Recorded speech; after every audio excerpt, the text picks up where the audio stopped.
My father is black, African American, and my mother is Chicana. And so my grandpa immigrated here to the United States in the 70s. He's from a place called Nuevo León, Mexico. My initial reaction to Trump was, he's not serious. No one's gonna take him serious, come on. It's a little disturbing, to be honest, for somebody who, you know, is wanting to be president to say stuff like that, especially over media. I kind of thought they were ridiculous. Dang, is this guy for real? Like, not even like geared towards Mexican, but him as a person, you know, like generally, wow, is this actually like being aired into, is he an actual candidate? I'm very against like discrimination, I guess you could say. And so, I mean, I haven't really heard of Hillary's side, but Trump's side, and I haven't studied enough about it, but I'm definitely against a lot of what he said in regards to immigration. When I first heard his comments, I was like, hold on, is this like some kind of like The Onion kind of article, or like is this a joke? Did he actually say that? I was pretty shocked that such a public figure would be saying those things, because you hear those things in the streets or from the media, other people, regular people saying it in the media. But for such like a very wealthy, influential, powerful figure to be saying those things, I felt like it was just very rude and not something that needed to be said. It just really felt like someone was taking me, and I know it wasn't like personal, but it felt like people were taking like me and taking like everything that I've grown up knowing and just sort of like throwing it in the trash and just sort of just assuming that they know me, assuming that they know all these people who have struggled and who have worked their entire lives to build this like persona and build this, you know, life in America, and they don't know what they're talking about, and that just really hurts, and it still really hurts.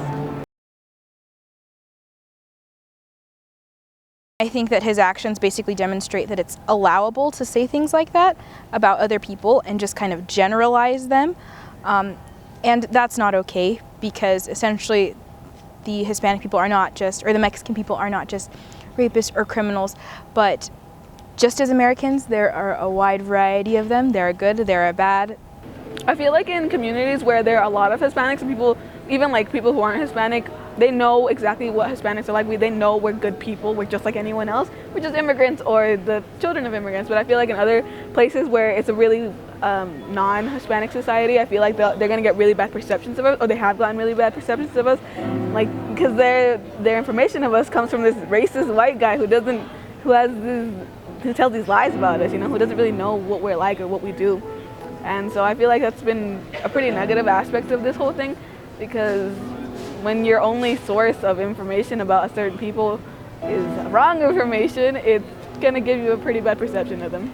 I feel that it reflects extremely poorly against the American society, because we're an open society. My parents came to the US, you know, living the American dream. They've worked, they've done everything here, so why can't anyone else do it, right?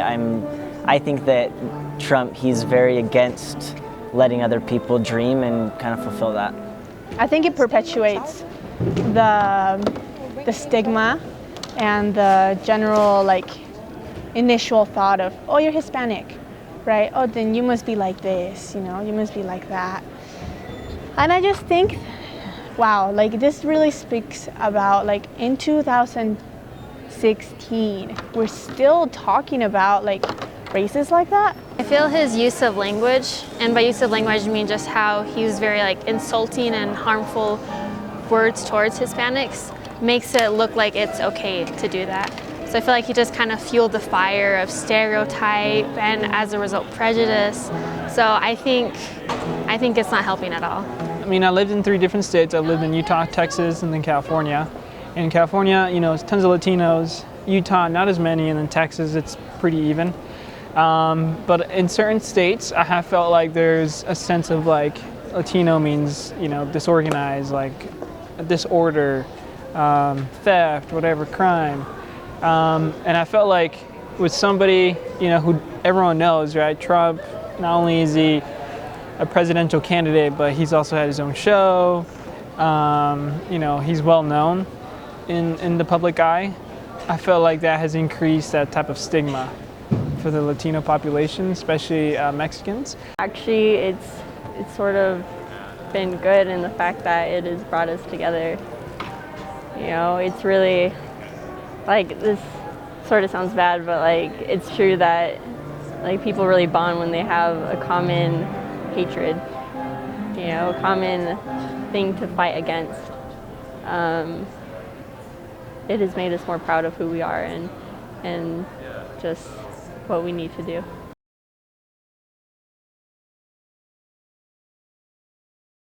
I feel like the campaign itself has been just really negative, and just kind of portraying Hispanics as just these people who are these criminals, who are mooching off the system, people who don't deserve to be here. And the fact of the matter is, yeah, you know, there needs to be some changes to the immigration policies that we have in place today. But I also think that it's really important to realize that they are still people. And before we are anything else, we are human beings and people, and we all need to treat each other as such. I feel like we are kind of caught between a rock and a hard place at this point because, you know, obviously none of us like Trump because he's racist and he calls us rapists and all of us illegals, and, you know, we don't like him obviously, but then at the same time we know there's a lot of problems with Hillary's campaign. And so when we say we don't support Trump because of obvious reasons, people are like, oh, well, you must support Hillary. And then they attack us for supporting Hillary. And I'm like, I didn't say that, okay? So I feel like that's been a problem. Like, you know, people attack us for what we don't believe. And we're just like, well, we don't believe that he's going to be a good candidate because he's terrible. So I feel like that's been really difficult. This is my first election where I'm able to vote. And honestly, I don't know if I want to because it's not a good one. And it's just a hard situation to be in. I think because he's so blatantly prejudiced towards Hispanics, I think it makes people feel more okay to maybe judge people in the workforce or judge people in their neighborhood, or also makes them more afraid of Hispanics or Hispanics that are undocumented, and it may prompt people to report them, which is actually very harmful because that could separate families and that could detach people from their lives here too. I feel like it just makes everyone a little bit more defensive, a little bit more not as willing to put yourself out there, not as willing to say, hey, I can do it, so I'm going to go do it, because now you kind of never know, right? There's so many people that you're like, oh, they're against me. So I feel like it just kind of limits you a little bit. I think Latinos are affected by Trump's comments in, I think, unifying them a little bit, you know, because obviously we all know, you know, it really happens behind the scenes. I think in general it affects everyone, the things, you know, minorities, but specifically those people that are of color or are of different nationalities or have different cultures. It really has actually been really good. So I've seen a lot of my friends be like, no, I'm gonna show them like differently. You know, that's not me. You know, I think that's a very human response. That like if people were to tell you, oh, you're a bad person, you're like, but I really am not. Like, let me show you, you know? And I think it's good. Like, as bad as Trump has been, you know, and as bad as his just campaign has been so misleading, and there's so many like inconsistencies with him. But I think people have really, at least the ones that I've talked to, come together within their own selves and gather themselves. And this is who I am. And I'm not what he says I am, you know. And in a way, you don't have to prove anyone, but in another way, your actions do show who you are. And so I feel like it has been for the better. Personally, my experience with that, it was actually like one of my biggest fears coming to BYU, and I had to deal with it my first like semester here. I was with a friend that I just met in class, and like somehow politics came up, and he said he was voting for Trump, and I thought he was kidding at first, but then like I realized he was actually serious, and I was like, well, like Trump's like racist and like sexist, like, you know, like he's not the best fit to be president. And he kept denying that he was racist.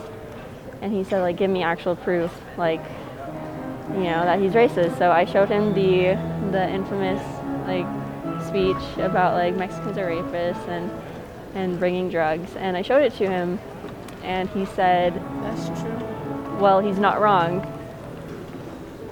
And, like,